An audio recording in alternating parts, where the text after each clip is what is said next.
Thank you.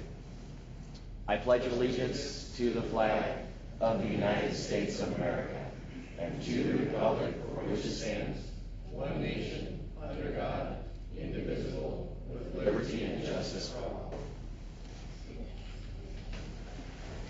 Will the clerk call roll, please?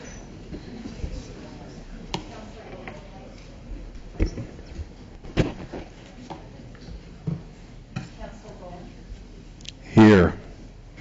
Councilor Bruno. Here. Councilor Griswold. Here. Councilor Rice. Here. Councilor Scott. Here. Councilor Steinfeld. Here. Thank you. First up, we have approval of council minutes, August 14th, 2019, work and regular session, and August 29th special meeting minutes. Move for approval. Second. Been moved and seconded to approve the council minutes. All those in favor say aye. Aye. Those opposed? Next up is the consent calendar. We have tonight's agenda. We have the Arts Commission Chairperson, Lee Matthews-Bach, Planning Commission, Joshua Galka, bid authorizations, A Street Sanitary Sewer Replacement, board minutes for the Arts Commission, the Planning Commission, and the Senior and Disabled Services Advisory Committee. Move for approval. Second. You can ask him to withdraw and amend the agenda. Can you withdraw that? Withdraw my motion. Thank you. We need to update the agenda, and we are going to remove the executive session on the end. That was put more as a placeholder than anything, so that would be the amendment. Now I'll take a motion as amended. Move for approval as amended. Second. It's been moved and seconded to approve the consent calendar for tonight. All those in favor say aye. Aye. Those opposed? Consent calendar is approved. And we have a couple proclamations tonight.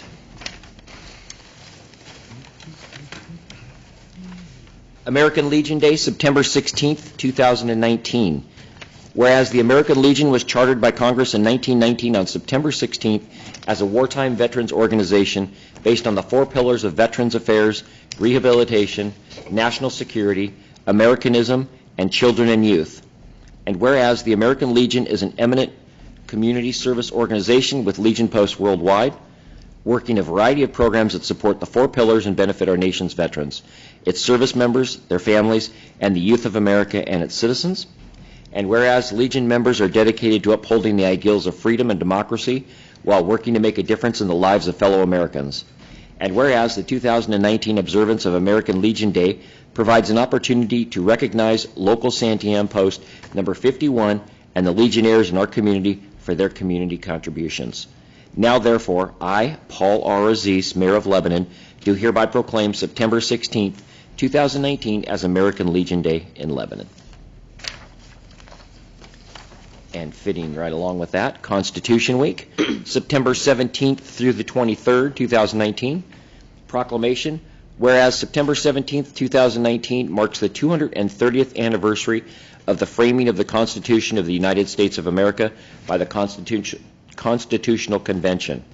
And whereas the U.S. Constitution defined 2 axioms for our nation, the first for basic human equality, and the second for a right to life, liberty, and the pursuit of happiness. And whereas the U.S. Constitution declared that the governing would be upheld by 3 branches, the executive, the legislative, and the judicial branch.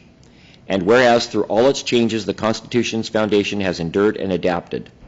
And whereas Constitution Week is an opportunity to acknowledge the work of our founding fathers and to honor the U.S. Constitution. Now, therefore, I, Paul Aziz, Mayor of the City of Lebanon, do hereby proclaim September 17th through the 23rd as Constitution Week in the City of Lebanon and call this observance to the attention of all of our citizens. And finally, we have the Fire Prevention Week, October 6th through the 12th, 2019. Whereas the City of Lebanon is committed to ensuring the safety and security of all, and whereas fire is a serious public safety concern, both locally and nationally, with homes being the location where people are at the greatest risk of fire, and whereas home fires killed 2,630 people in the United States in 2017, and fire departments responded to 357,000 home fires. And whereas smoke alarms cut the risk of dying in reported home fires in half. Residents who have planned and practiced a home fire escape plan are more prepared and will therefore more likely survive a fire. And whereas Lebanon's first responders are dedicated to reducing the occurrence of home fires and home fire injuries through prevention and protection education. And whereas this year's theme of look, listen, and learn, be aware, fire can happen anywhere, effectively serves to remind us that we need to take personal steps to increase the safety from fire. Therefore, I, Mayor Paul R. Zeese, do hereby proclaim October 6th through the 12th, 2019, as Fire Prevention Week, and urge everyone to develop and practice a home fire escape plan with your entire household and participate in the public safety activities of Lebanon's fire department during the week. Okay, with those out of the way, we have Alicia is going to present our next speaker.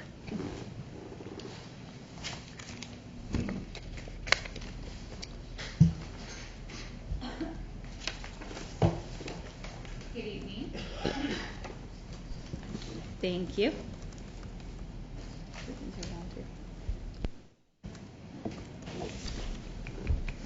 Let's see, does that work? Yep. Okay. Good evening. Alicia Rogers, Economic Development Catalyst, City of Lebanon. I'm going to introduce Laura Marshall here. The City of Lebanon has worked with Eco Northwest on numerous projects in the past. The purpose of the study that we're presenting on tonight was to comprehensively look at the wetland mitigation options and consider financial and non-financial trade-offs on 3 large parcel industrial sites in the Lebanon UGB. The wetland obstacle is part of the 2040 vision and the city's strategic plan, so finding a solution to utilizing these parcels is a major project and priority for the city. Laura Marshall from Eco Northwest is here this evening to present the findings of the study, and I'll now turn it over to her. Thanks, Alicia. And can everyone hear me all right? Sounds like it. Perfect. Thanks so much for having me today. We appreciate having the time to present our results to you all. I do only have about 10 minutes of this presentation here, but it sounds like I'll have a little bit of time at the end for questions. So if there are any, and then the full report also has quite a bit more detail that I won't be going into today, so I would refer you to that as well. So we were approached by Walt about a year ago, and the problem here probably isn't new information to any of you all. And he, like Alicia said, wanted us to comprehensively look at options and consider financial and non-financial trade-offs for wetland mitigation at these 3 sites indicated in our map here, and I apologize if it's a little blurry. And there's a total of 134 acres of wetlands between the full sites that would need to be mitigated if full development would occur. Now, there's a lot of reasons why maybe that full development wouldn't occur if you don't impact an acre of wetland, because buildings don't go to the edge of the land. You wouldn't need to mitigate for it. But these parcels do have quite a large percentage of the land, between 37 to 77%, so we do expect some pretty significant impacts. And so wetland delineation reports were done for these 3 sites, and we relied on that information. And then our other methods for this are primarily informational interviews with Department of State Lands, the City of Eugene, and with some of the wetland mitigation bankers. And so what we found are there are 3 primary options for wetland mitigation. There is a 4th where you can essentially just pay Department of State Lands, but it's not recognized by the Army Corps, so it's a little bit irrelevant here. The first one here, Walt kind of already had a sense of this when he brought us on. These mitigation bank credits, so it's 1 credit per acre that you mitigate essentially. They're about $90,000 per credit, so relatively expensive we found. If you were to fully mitigate at these sites for those 134 acres, it would cost about $12 million. So relatively, for the next options, you'll see that's a little bit more. The caveat, though, is that those credits aren't even available. There's only about 15 available within the service area for Lebanon over the next year or so. So the feasibility of that is severely limited by that fact. The benefit, though, of the credits is that they are available immediately. So there is a time component there, the opportunity cost of time, where you are paying a premium for that, but it does offer a benefit if there are any time constraints. The next one is the one that we definitely would recommend for any and all of the sites, and this is on-site mitigation. So like I said, if you don't impact an acre of wetland, you don't need to mitigate for it. And you can even restore or enhance those wetlands and use some of that land for the mitigation itself. Now, probably there's not enough to do that solely with on-site. So that's where option 3 comes in. Off-site mitigation, usually it's agricultural land that's used for this, and for that you would need more than the 134 acres, probably about double it. There's usually about a 2-to-1 ratio for ag land. Based on the quotes we got, the land acquisition would be about $7,000 per acre based on ag land values, and then the treatment cost would be about another $7,000. So with that, we estimate about $4 million. Now that doesn't include administration costs, it doesn't include the permitting costs, so the true value probably a lot higher. And again, that's for full mitigation at all 3 of the sites, so an upper bound as well in a certain extent. There is a site in the north part of town, I've been calling it the North Sewer Treatment Site. Apologies if that's not the right way to refer to it. But it is city-owned land, so that was the first question I asked Alicia. What land does the city have that we could potentially do this and then not have to pay for those land acquisition costs? And that was the site that came up, and I think it would generate about 6 to 17 credits, but this is not our expertise. It depends on soil conditions, what you would need to do at the site. So that's kind of a general estimate, and about $500,000, give or take.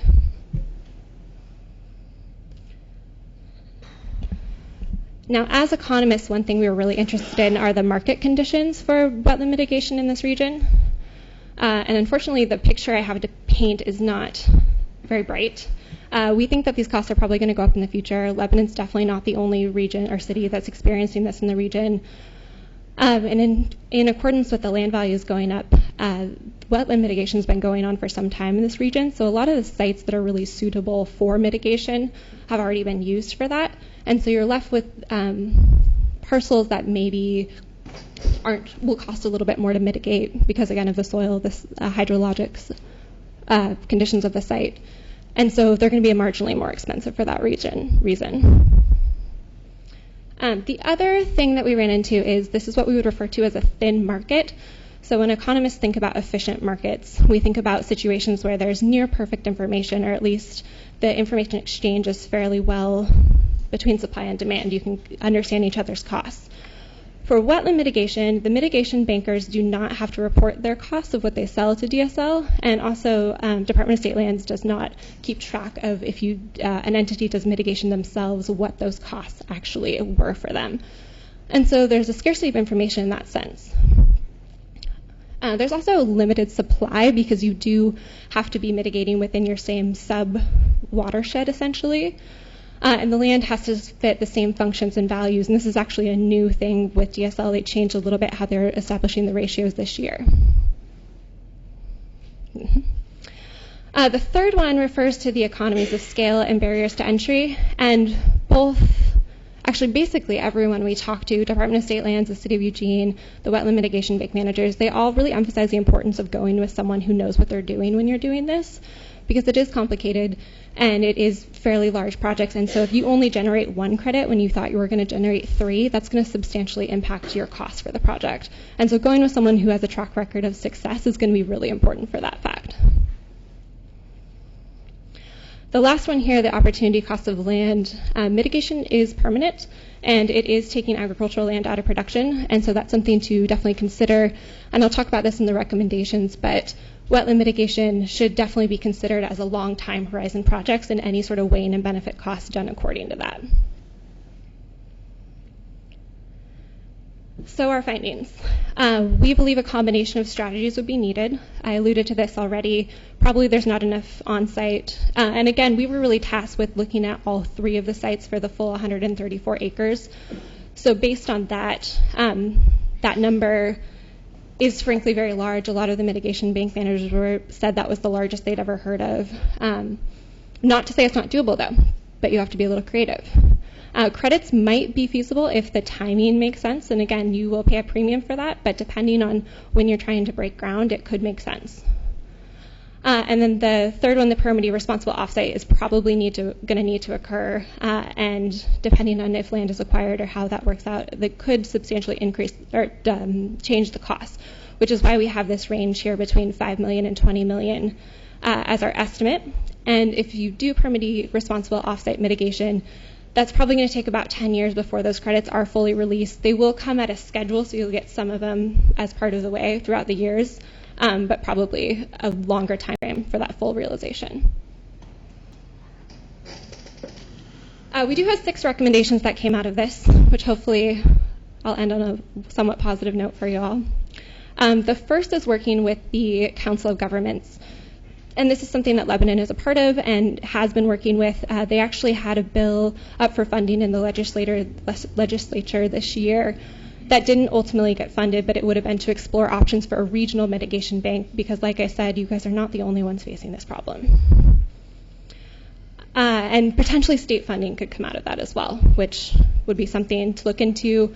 We did not find any obvious ways to get a loan for this to do any funding, although funding was a little bit outside of our scope, but the initial conversations with Business Oregon with that didn't yield anything. So this option number 1, really supporting that effort, is definitely the first thing I can recommend. The second also relates to Business Oregon. So they have this regionally significant industrial site certification, and this might be one way you can separate yourself from the competition of the other cities that want to bring jobs and businesses to their region. And this is something that we definitely recommend doing for at least one of the sites. It's a tax reimbursement program that would, over the long term, reimburse the city for land preparation costs, and that includes wetland mitigation, as well as bringing fiber, water, any sort of land prep costs like that. It's relatively low cost to apply for that designation, which is why we recommend it so wholeheartedly, but it does have some caveats. The first being that you do have to have a certain number of employees there, and then also the business would have to pay 150% of the average wage. That is something that Business Oregon is lobbying to get lowered a little bit, so another effort that you can support there. Along that same line, I spoke already about the transparent pricing and having more information available. That's something that, as an economist, I have to throw in here because it's what I would want for doing this sort of analysis. We always want more data, you know. Number 5 relates to the long time horizon, which I also have alluded to. And really, any sort of cash flow analysis or pro forma or benefits and cost analysis, it should be for more than 20 years, probably at least 50 years, and really is long-term because the mitigation benefits you're receiving are definitely long-term. And lastly, I would challenge you to see the need to do mitigation as an opportunity, because let's say you do need to acquire land. That could become the next city park.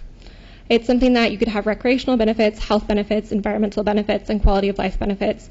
And there is definitely research out there that when you improve quality of life, that also attracts businesses. So end on a little bit of a positive note, and I'll conclude with that. And take any questions that you have.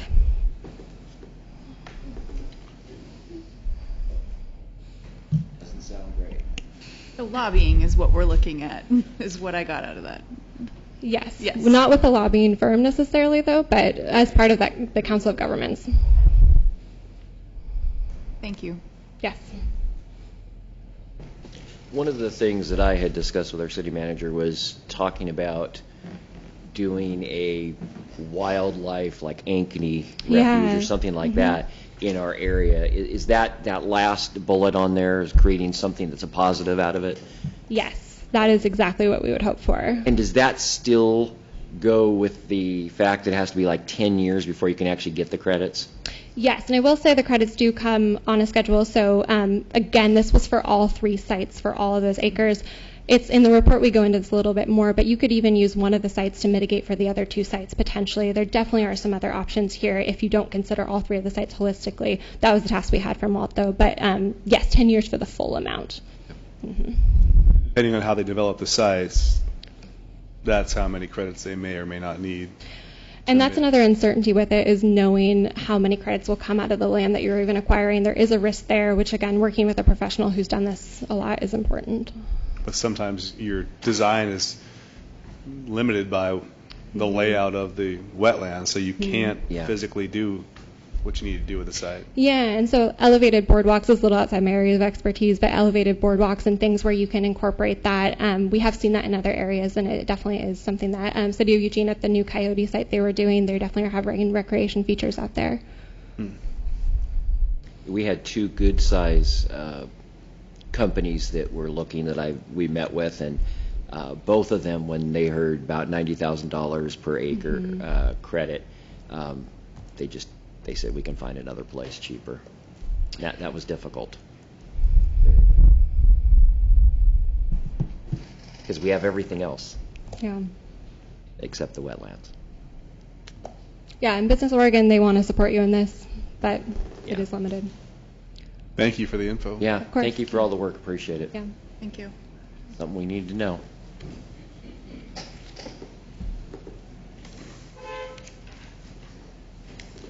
Okay, at this time, we'll have public comments. The council welcomes all respectful comments regarding the city's business. Citizens may address the council by approaching the microphone, signing in, stating their name and address for the record. Each citizen is provided up to 5 minutes to provide comments to the council. Council may take an additional 2 minutes to respond. City clerk will accept and distribute written comments at a speaker's request. Is there anyone who would like to speak? Come on up. Hello there. Hi. Jasper Road, 1036 Keys Street. How you guys doing today? Good. Awesome. It's good to see you guys again. Mr. Mayor, City Council, always a pleasure. So I was just following up with you guys, and I just want to say hey, and I appreciate it that you put us back up on the agenda here for that to change. But I just wanted to add a little information on there for you as well. So I wanted to throw it your way. We did some calculation on the money, on the tax revenue that the city makes off all the dispensaries currently open.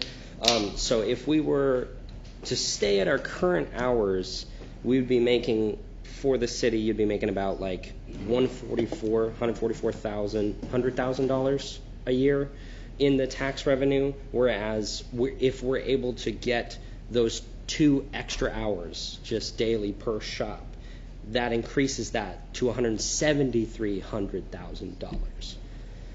So there's an extra $30,000 pretty much in there. And with me, I was really excited when I looked at that and we did the math on that, because for us, that's really beneficial, because we really love to see like money flow into the city. The more money that's in the city, the more things we can do, right? The better things we can do for schools, the better things we can do for neighborhoods, and all kinds of stuff like that. So yeah. So I just want to say thank you. Really do appreciate it. And also, if you guys had any other questions for me, I can answer those questions about the matter at all. I have one for you. Jasper, is it? Yes. Jasper. Where did you get those numbers from?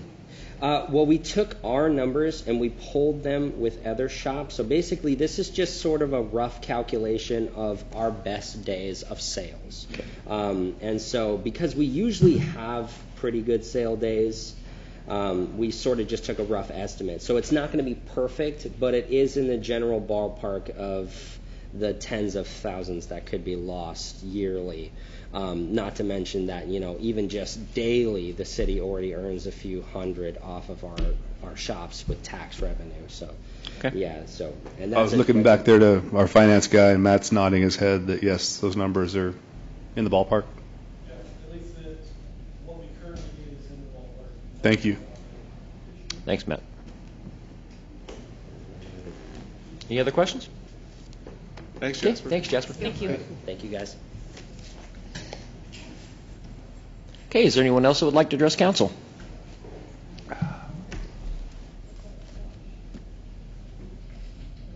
Yeah. My name is Anthony Zogelman, and I guess I got to say it.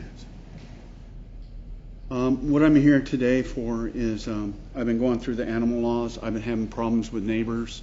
I'm a disabled veteran. I'm also, as of June, I've been a recipient of a service dog. And her only place of sanctuary is my home, my backyard. And currently on the books, and I got a copy of the laws here, there is no restriction on cats. They can do whatever they want.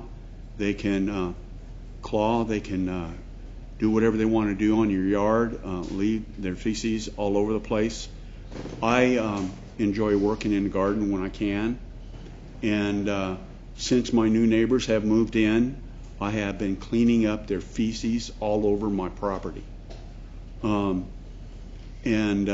service dog was trained in a manner because they asked if I had any other pets. My wife and I are waiting to have a cat until my service animal dog is well established in the home. And so she was taught to stay away from this stuff. Most dogs, they'll stick their face in a pile of it and eat it. She was taught to stay away from it. So now she was trained to, by the laws, to be able to go in a wide variety of areas on command. And at first, I got a hold of the trainer from my area and saying I'm having a problem with her. She's not going. Well, what the problem was is the cats were urinating and pooping all over my property. When the people moved in, they stated that they had 9 cats, and I said, I hope they're indoor. And within a few days, they were inundating the neighborhood. Currently on the books, let me find it here. It's hard to talk and write. I'm sorry. No problem. The only thing it talks about is that animals and cats can't do any damage to the property. But yet, I've been informed too that basically you got to take a picture of them pooping on your property. Well, I don't know how many of you are going to sit out all day to take a picture of an animal pooping on your property. And homeowners that in areas where I've been walking, I walk anywhere from 1 mile to 3 miles a day through Lebanon with my service dog. And that's one of the features that she's doing for me. There's cats all over this place. And you don't know where they live because they're hopping fences, they're running all over the place. I had no concept of a cat until I got my service dog. And now that is creating problems on my property. I have no rights. I can't shoot the cat. I can't poison the cat. I can't trap the cat. And even if I was to spray it with a hose, there's animal activists that would call that cruelty to cats. So now, if you look at the laws you have for the dogs, which I think could be a higher standard too, there's nothing for a cat. And their feces is just as bad as a dog. Where they poop and stuff, unless you do radical things, nothing's going to grow there. And I don't know how many of you have gardens, but would you want that in your garden? They love raised flower beds. So that's my point. I would tell you that cats are a huge problem. I mean, throughout the country, and there's big cat debates, and I think you can see on, what the Buzz of Lebanon, you can see on Facebook fights over cats. They're a huge problem. I'm not a fan, and I watch them in my video outside doing the same thing, and it makes me angry. But I've attended meetings countywide on what to do about the problem. And you're right, there are huge cat activists who are very sensitive to anything you might do. So I don't know what the answer is, because we've had this discussion. Gosh, it's been years ago. I don't know what the answer is, but I'm with you. I hear you, I guess I'm saying. And I don't know legislatively how to handle that. The biggest problem that I see with a law or an ordinance is trying to enforce it. That's the hardest thing with the cats, because how do you enforce it? How do you prove that cat was there? I don't know, maybe it's with video. I don't know what the enforcement policy would be. That would be the difficult part. How you would actually, Frank's shaking his head, and I just don't know how you would go about doing it. The dogs, you catch a dog and they put him in the dog pound and whatever happens, but I just don't know. But stray dogs aren't having litters and litters of... No, absolutely. They reproduce. I have the same exact problem at my house. Ugh. And I don't know what it is. That's why I'm here in front of all of you. Yeah. And I know it's going to be a process. But one of the things I learned in my life, whether it was in the military or other things, when the city or the government has to step in, it sounds punitive, but you make it hurt. And the reason is now you have to have officers that are really, we want them to do other things than to do a cat or a dog. There's much more needed things for those officers to do. So if you're able to find something, make the fine hard enough where a person pays for their effort. Because those officers or ever who enforces should be paid for that effort, or the city should get that money to warrant them enforcing something. I know it sounds cruel or hard, but on the other hand, I don't see property going for pennies an acre like my grandfather bought. Most of us had to pay hundreds of thousands for a little piece of dirt that we have. And to have nothing for people that are trying to just live a life and not bother anyone, and then have someone that could care less destroy it. I mean, if I wasn't a law-abiding citizen, the problem would be over. But I'd be in jail too. And we don't want a community where people take things in their hands. I don't want to live next to people that take laws in their own hands. So in just I've been looking overseas for the same reason. Just doing some brief research, I mean, there are things that communities around the country are doing. I'm not recommending that or saying that it's to that level. But I mean, a lot of communities will limit the number of cats people can have. Other communities now are basically having licensing requirements for cats just like dogs, so they have to have a collar, otherwise they're considered free roaming, and there's other situations that could happen. There are ordinances. I was just reading one from Iowa that says that it's an ordinance that prohibits cats from becoming a nuisance to other residents by causing damage to property or making frequent noise. And again, I think they start that by making sure that the cats have a registration, so if they actually catch the cat or get a picture of it with its tag or something like that, they can prove. Now, and Frank's sitting there saying, oh my goodness, this is exactly what I want my officers spending their time doing. But I just wanted to so, it looks like this is a problem that's not going away across the country, and there's all kinds of different scenarios in which municipalities, cities are trying to address it. So I'm not sure if any of them are working or not, but this is what people are doing. Maybe it's something we should do at a future meeting, have staff look at it, do a report, and see if it's worth a discussion. I mean, at least look at it again, because it is changing and it's getting worse. Yeah, I think we should have staff bring back some kind of, I guess, options and recommendations that other cities are doing in other states or in Oregon, because it is a problem in my neighborhood. And I always tell them there's no ordinance or anything that we can enforce. You just have to hopefully negotiate with your neighbor about them, having less cats or whatever. But I do like the licensing aspect of what Trey has mentioned about. But then again, how you patrol that even, becomes.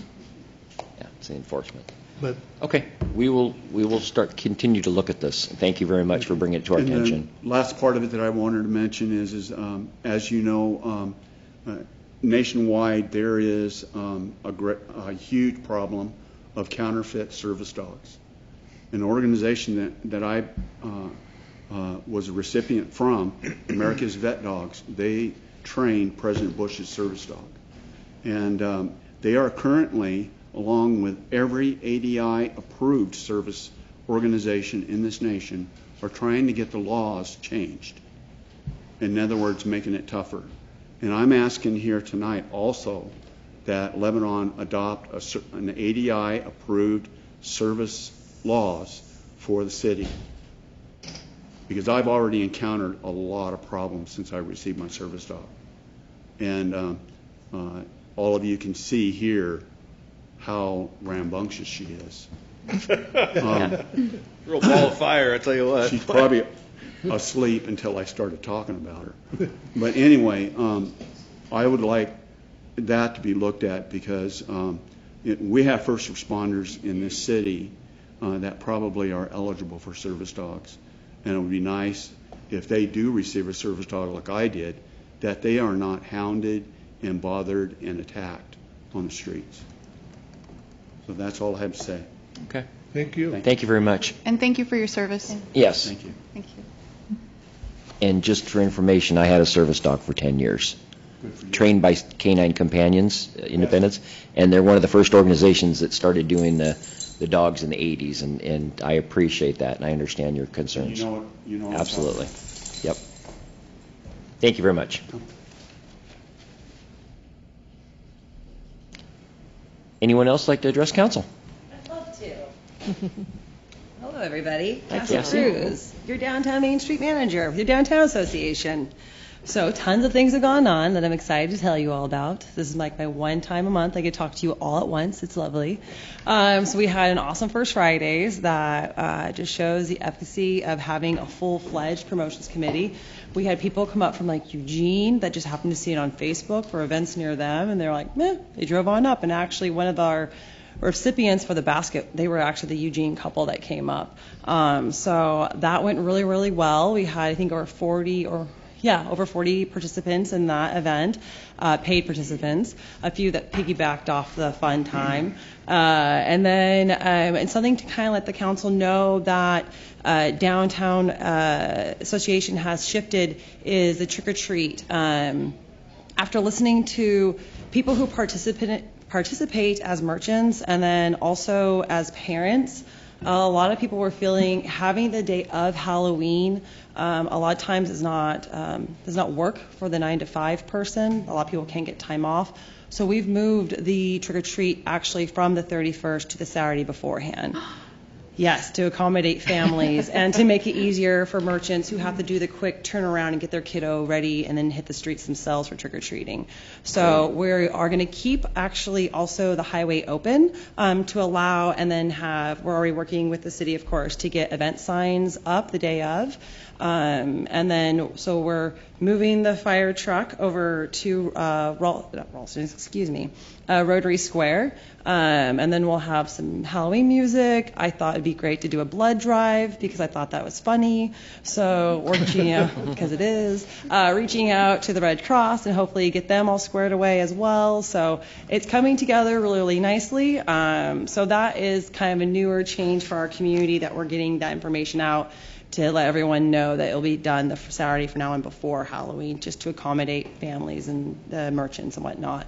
And then we'll have volunteers to let everyone know for safety-wise on each intersection to make sure just to be there for traffic flow and everything else. And like I said, signs just letting motorists know that there's an event going on.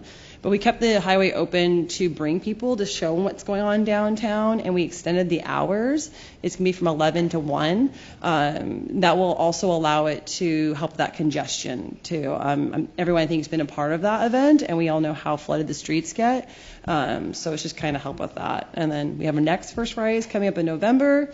We're getting ready for Christmas time and everything else, and the trees look excellent, so thank you for all of that and everyone for the city's help with the maintenance. I heard that a little bit this morning at maybe 5 o'clock, and I forced myself to go back to sleep.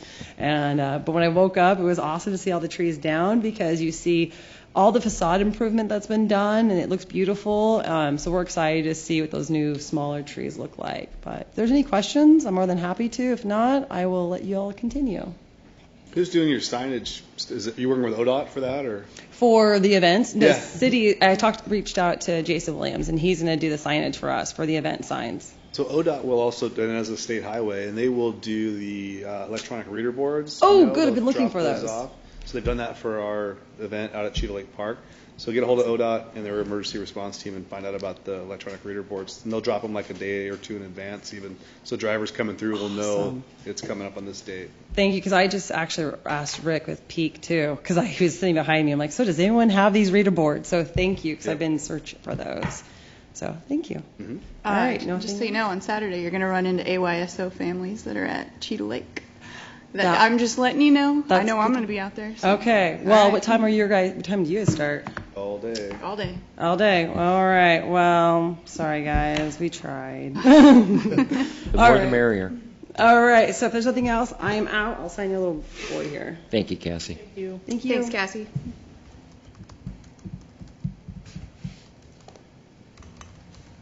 Who's got a home game that day? Me, You do? Stanford. A home game. Here's the. My name's Bill Sullivan, 435 Carolina. Along this situation this young man was talking about with the cats, it's been 11, 12 years ago anyway, the wife and I had come back from a trip, and there was 6 kittens and the mother in the woodshed. And I called the dog control.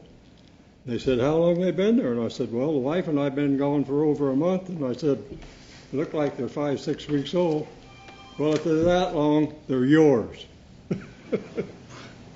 So it may have changed since then, but that's all I got to say about it.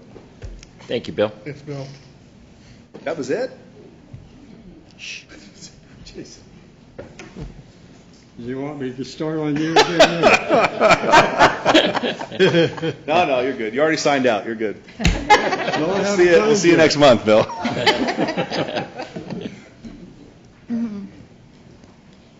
Is there anyone else that would like to address council? Okay.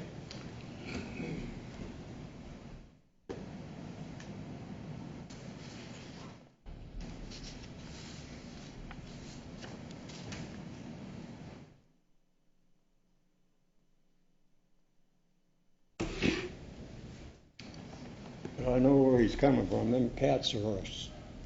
Well, I'll keep my French to myself.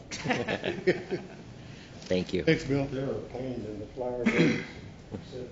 Come on up. Hi, I'm Jamie Pickering. I'm a PCP from District 715 up out of Bumsville. I came here, I wanted to see what the city council, fire marshal, police chief, I want to see what your guys' take is on the pirate events that have been going on in your community for the past few years. The what events? The pirate events. Frank? I'll jump in. I think I've been dealing with these for the last, I've been dealing with them since they started. I don't know when professionally, but I've been dealing with them hands-on as the fire marshal for the last 3 years. And I've seen a noticeable improvement in the planning and the safety plans that are well thought out and well coordinated with the fire agency. So in my eyes, they've gotten better. Still not my bag, and you won't see me swashbuckling out there, but they've done a good job to address my concerns as a fire code official, and they really do a good job of attempting to protect their attendees. And I would probably piggyback on that. I mean, when it first started, and I'll be honest with you, it was a nightmare for the police. But as it's progressed, it's gotten better, and I like to see progression and like to see it better and more safety and some other things that go on out there I'd not like to see, but again, it's all about getting better at the event. I mean, there's quite a few of them that are visiting Lebanon these days. What, three? There's 2 for sure. 2 this year. 2 this It's year? always been 3. Okay. So, but like I said, it's every time we've gone out there, and I've been out there numerous times, we're not met with. I mean, we're met with open arms. So I appreciate that. But it's pretty Are much you with one of the organizations? I was part of the group. I was around when they first started back in 2000. I followed along with the group. There's some issues that have arisen, so I may be back here to the city council with those issues, and so I just wanted to come kind of get a feel, if that's the type of activities, and I think you know what I'm talking about, that you guys really want in your community. I guess I'm not sure what you're talking about. Are you able to I'm sure you clarify? guys have heard the druggings of people out there, the sexual assaults, the amount of marijuana. This year they had a syllabus, which as far as I know, mushrooms are still illegal. And you guys rent the city park out to them every year, even though there's case after case after case. And I'm kind of just wondering, you know, do they bring in enough revenue to the city? Is it worth having that type of event here? I'm unaware of it. I'm unaware of. Outside of seeing them in Walmart that Yeah. weekend, I have like zero Yeah, exposure that's to right. what's going on. Yeah. I see a lot of, I think naked, there's half-naked activities pirates. that go on out there that, you know, I do not appreciate whatsoever. If I had my druthers, I'd say no, but it's not really up to me. Okay. But, you know, there's a lot of people that come into that, a lot of good people that come into that, and unfortunately with that, there's bad people that come along that, and that's where we get involved. So we address those issues as we can, and we will continue to address those issues as they come about. So. Well, thank you for your time. I mean, I may be back to one of your future city council meetings, depending on how these issues go down, you know, so. And I would love to have a one-on-one conversation with you and talk openly about that. Okay, thank you. So, yeah, just come by and make an appointment with me. All right, thank you. And Thank you. thank you. I have a question. So I guess I would like to, I'm none the wiser as well, because I just don't go out there. It's not my gig. But on the flip side, if there is a problem out there, and there's definitely some situations where we have either sexual assault or for sure the drug stuff, you know, I don't know if that's something that we can document and see what's going on, and you know, if there's something can happen, like if you definitely know some things that you can talk to the police department about, and maybe we can figure it out. But I don't know why we would continue to sanction something that if it truly is an issue. I mean, if you're having issues out there, I guess It's not like any other event, though, is what I'm, you know, a larger crowd out at the Pirate Festival than normal, but any event you have out there, you're going to have issues, and we prepare for that. You know, any type of event you have out there where there's alcohol and crowds and things of that nature, there's going to be issues that evolve from that. So to pinpoint and say, oh, it's the Pirate Fest that's the issue, and you know, it's hard to say.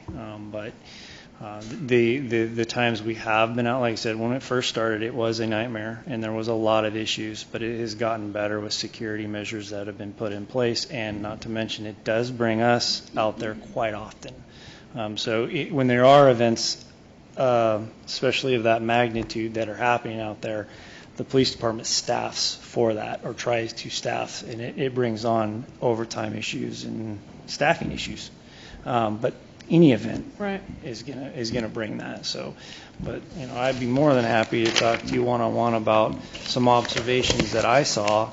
But I also, once I saw those observations, brought it to the attention, and it stopped. And I'm going to agree with you. They have gotten better in the years since the original people who were running it are no longer in charge. The last couple of years, they have tried, but a lot of the same people that were involved with the original are back kind of in charge of the current. And like I said, there's some issues going on. We need to see where it leads legally first. So like I said, I'll come back because I don't want to speak out too much. I just wanted to see what the city's feel on the event was. Yeah, and like I said, if you want to come down and talk to me, I'd be more than happy to sit down and go over what my observations and what the police department has to deal with on that aspect. So, yeah, I was part of one of those incidents a few years ago. That's why I quit. Is the guy that was in the blackberry bushes a few years ago? Yeah, exactly. I was at camp with the kids in the tent. Yeah, so like I said, it's not that I'm new to this. I just wanted to get your guys' feel on this currently, and I may be back. Thank you very much. Thank you.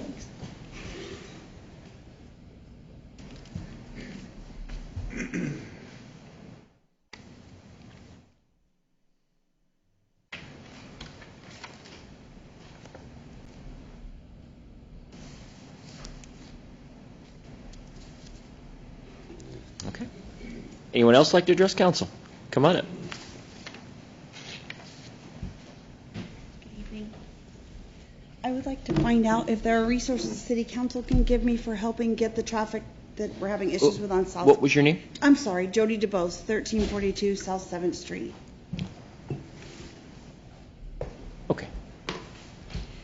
So 20 years ago, traffic wasn't such an issue, but now every child in a household seems to have their own car. Got to get siblings home, got to get sports, they have jobs, both parents working. We didn't have the 20-mile-per-hour speed limits that we also had, so a lot of traffic is leaving 5th Street and they're wanting to come over onto 7th. And we live, so you hit, E is the stop sign, four-way stop, which we called and talked to Public Works about, and evidently that was an accident when it was installed, but they decided to leave it in.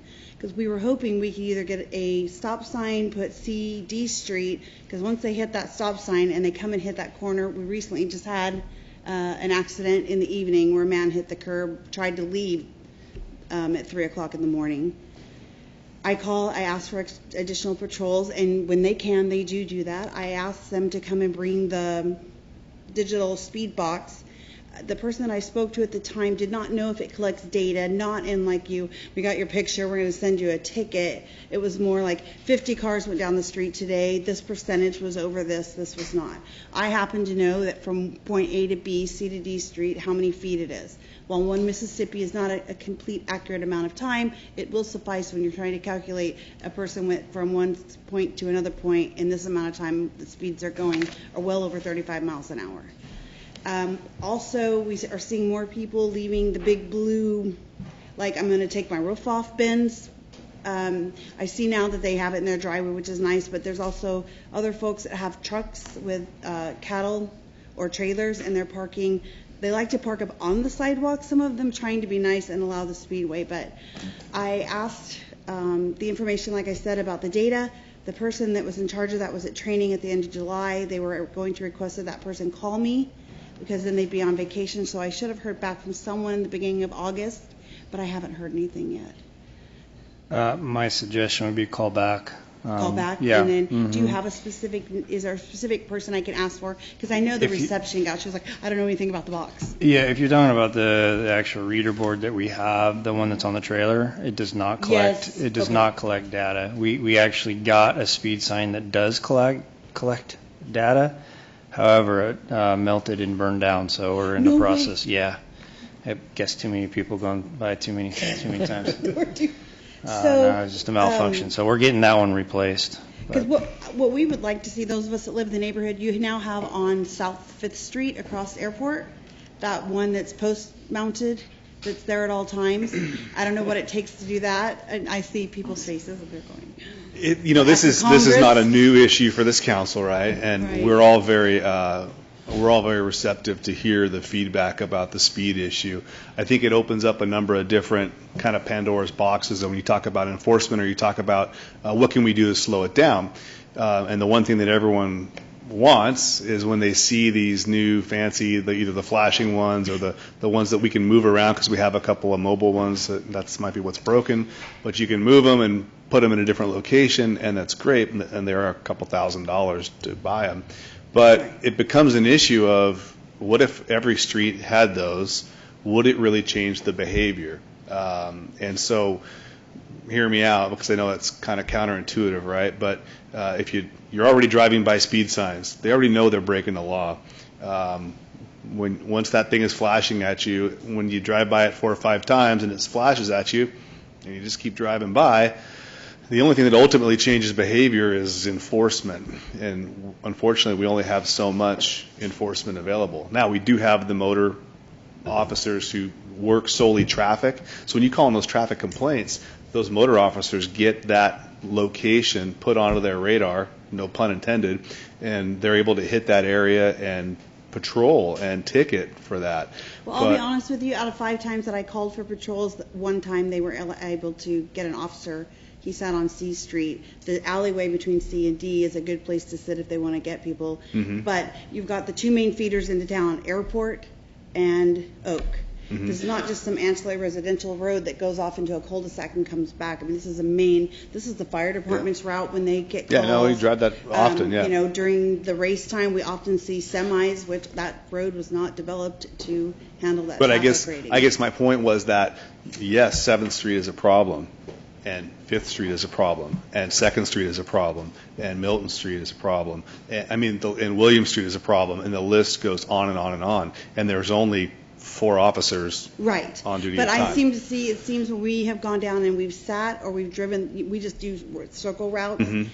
That sign on that particular road, everybody knows it's there, it's flashing at them. They do tend to stop and slow down for that particular sign. You're absolutely right. When we do our loops with the big white one that's sitting on the side of the road, you're right. They kind of just like slow down a little bit, get within 5 miles, and then they're back up and past it. We just recently did the back to school thing where we were posted up. The fire department was posted up, reminding people, hey, it's first day of school, and they were posted up near one of those signs. I'm not sure where it was, and our crews actually witnessed someone as they approached the sign. They punched it because they wanted to see how.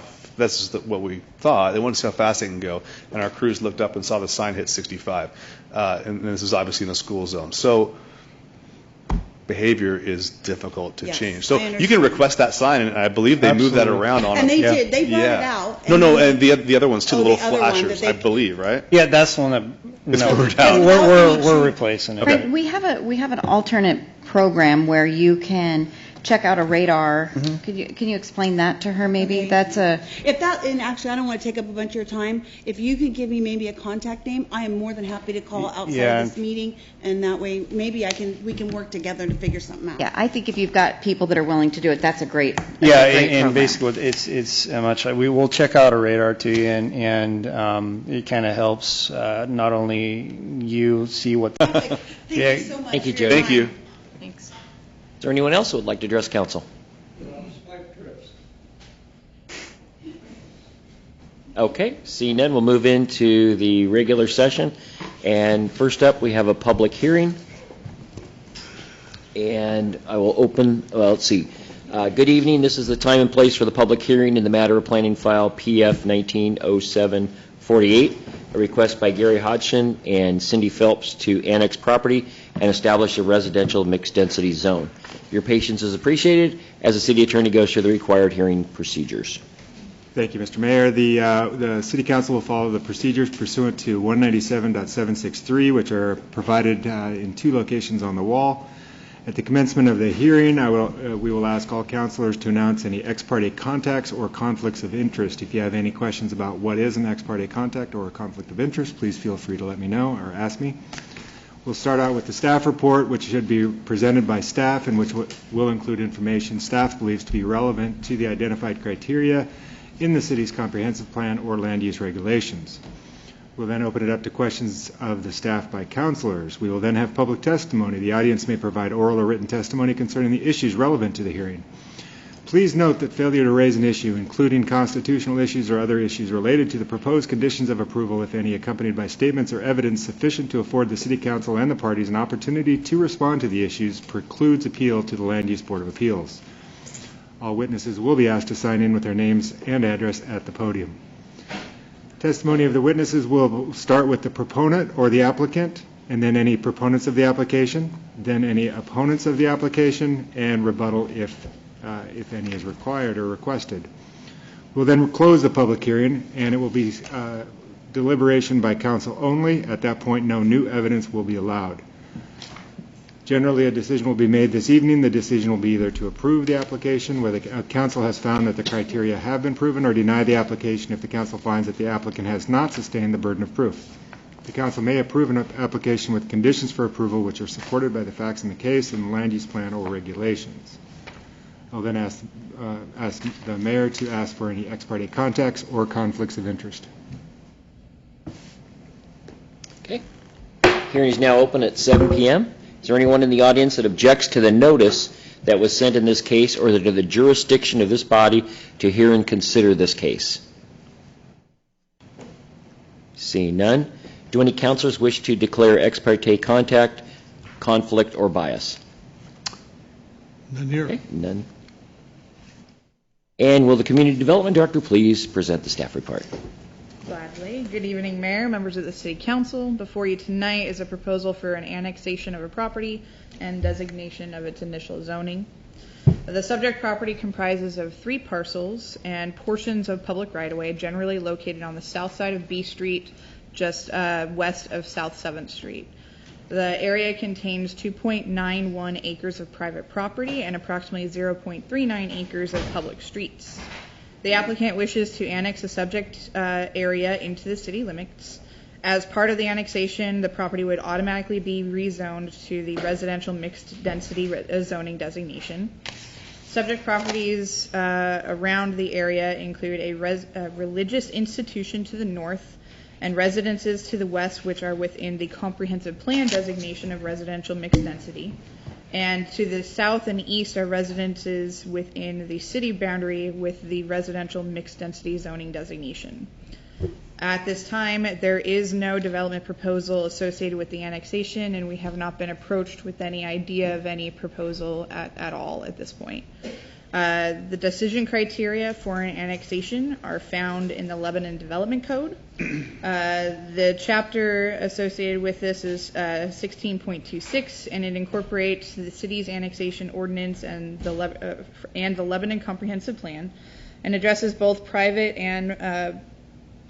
property and public right-of-way. Regarding the findings, specific criteria are contained within the staff report at length, but summarized as follows. First, the property is located within the urban growth boundary. City limits are adjacent to the subject properties to the north, east, and south, and therefore the area is eligible for annexation. And being within the urban growth boundary, the plan recognizes that the property is necessary to accommodate urban growth.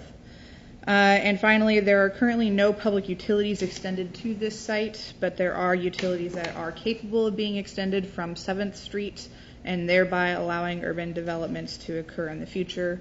Again, at this point, there is no application or proposal for development. If there was, it would have to go through a full administrative review process depending on the type of application that's proposed, and full public notification associated with that would occur as well. The item had been considered before the Planning Commission at the August meeting, and the Commission unanimously recommended approval of the annexation. So the annexation request does comply with the applicable decision criteria, so therefore the recommended actions tonight are to evaluate the record and any public testimony provided, and determine whether to approve the annexation application and the associated zoning designation of residential mixed use. That concludes my report. I'd be happy to answer any questions. Thank you, Kelly. Thank you. Any questions? Okay, seeing none from staff or from council. At this time, I'll ask for the applicant's testimony. Is the applicant here? Don't see the applicant. Okay. Is there anyone that would like to speak in favor of this annexation? Is there anyone that would like to speak in opposition of this annexation? Would you like to come up?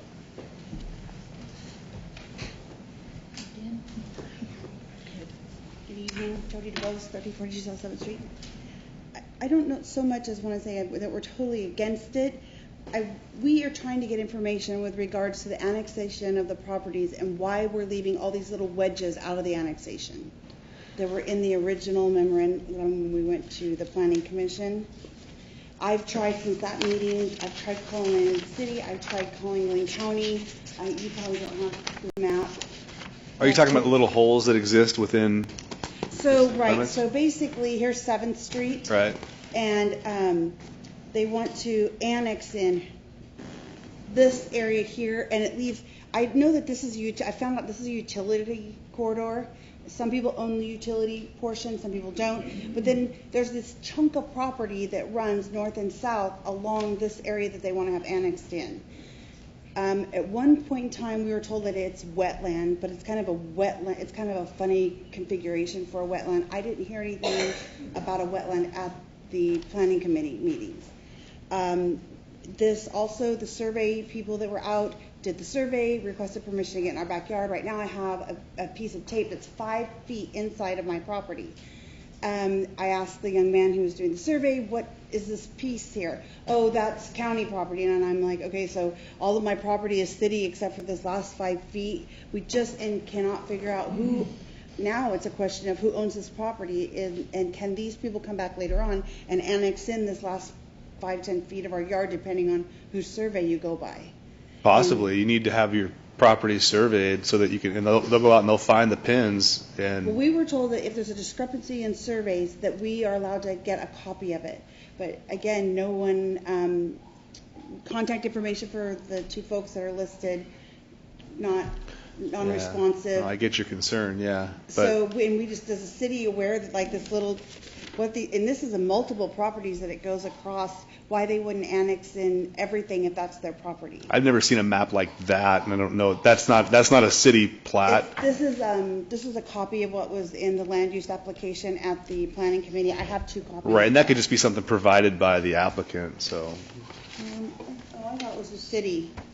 So it could be a utility corridor, it could be a separate property. The application before us is just for the property meets and bounds that's currently proposed.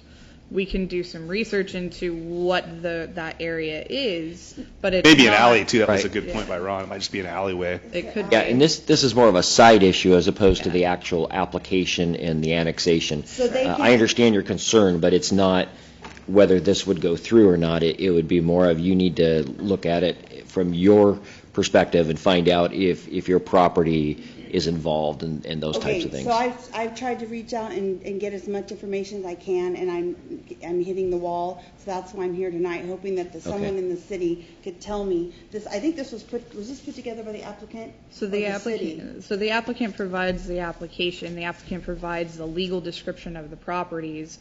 The survey is not provided to the city as association with the So they got it from application. their survey. So I guess, okay. Have you Well, contacted the city? I called the city. Who have you talked to? He is Mark. Is his name Mark? I think. Uh, I don't have the names in front of me. And then I contacted Okay. Lynn County, but I'm like, it's really weird if. I'll show you just on this one part.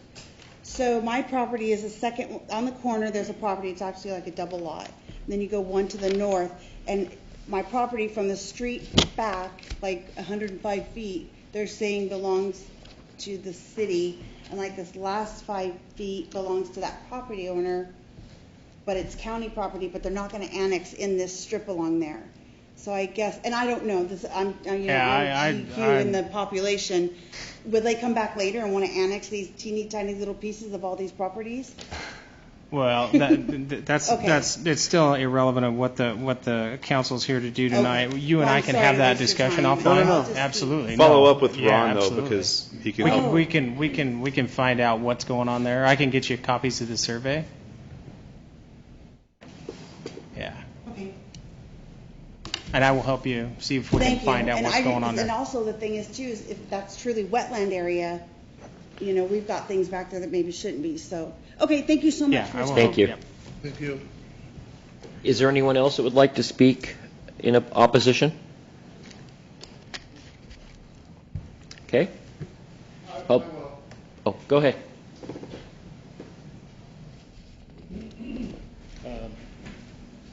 Amos Blicker, 1342 South 7th. We have had issues with sewer. When I bought the house, we had sewer issues and found out that there was actually only a 1% slope at my house. The neighbors was a vacant lot when I moved in. About 5 years later, they bought the lot. And when they wanted to put the house in, they had to raise that house by 18 inches in order to get slope. So how are we now getting slope behind us? The manhole is only 18 inches deep at that point. Well, there's a couple ways you can do that. I mean, there's sewer service on 9th Street, which is quite a bit deeper, so they may have to bring their sewer there. They can do pump stations, private pump stations, and they can pump their sewage to our So line. who's keeping up the pump stations? That's a private pump station. That's not on us. Okay. So that's up to the development. We have no idea what they're proposing to even develop here. Okay. But yeah, there's multiple ways to get to that. Then I also- realize that it is flat. Yeah. I also have a concern about, with back to traffic, if we're now putting in this multi-use, is that apartments or is that duplex use? Again, the proposal before the council tonight is just simply to annex the property into the city. Would they then again have to ask? The They would develop, have to go forward and submit a new Okay. application for a new development proposal. They'd go through the full planning process. There'd be a public notification again And at that point in time, we would know the scope of what they're looking to do, and then we can comment on the traffic. I think his question is though, would apartments or duplexes be permitted outright in mixed, in residential They would be mixed permitted density? subject to an administrative review, which means that there's a public notification associated with it. Right, because you have a heavy mixed use and a... Right. Right, So so I would it's- think heavy mixed use would be apartments, right? Whereas this is the one down from that, so it... This is something that would be better discussed if a development comes up, because at this point, we're just doing the annexation. Okay. And so, but I appreciate your concerns. Okay, yeah. And all those concerns will be addressed publicly. Next. Or they have opportunity for Next time. input, Okay. well, whenever they decide to develop. Right. If they decide to develop. Right. Thank you. Absolutely.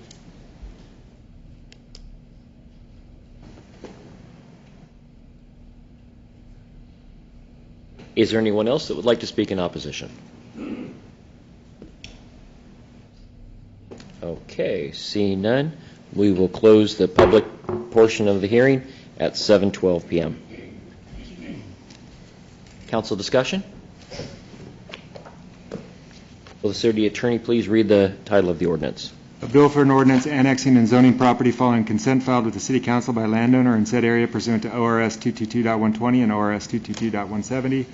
Files 19-07-48, Gary Hodson, Cindy Phelps, ordinance bill number 2019-10, ordinance number 2933. Call for motion. Move for approval of ordinance number 2933. Second. It's been moved and seconded to approve ordinance number 2933. All those in favor say aye. Aye. Those opposed?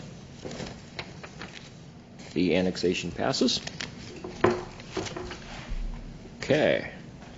And we'll move on to regular session. West Side Sewer Deficiency Zone Policy Change for Existing Infrastructure. Ron Whitlatch. Thank you, Mr. Mayor, City Council. So back at the August council meeting, we had several people approach council during the public comment period and discuss how the sewer was impacting them, or basically the lack thereof of connection was impacting them, and projects that they were doing. You asked us to bring back a proposal. We've looked at it a little deeper. I can tell you to date, so let's, I guess, back up a little bit. Right now, we are not allowing any connection to the existing West Side Interceptor south of, let's call it Walker Road, and out to the east, because it goes quite a bit north. But that is basically the zone that we're looking at right now, that we are not allowing connection.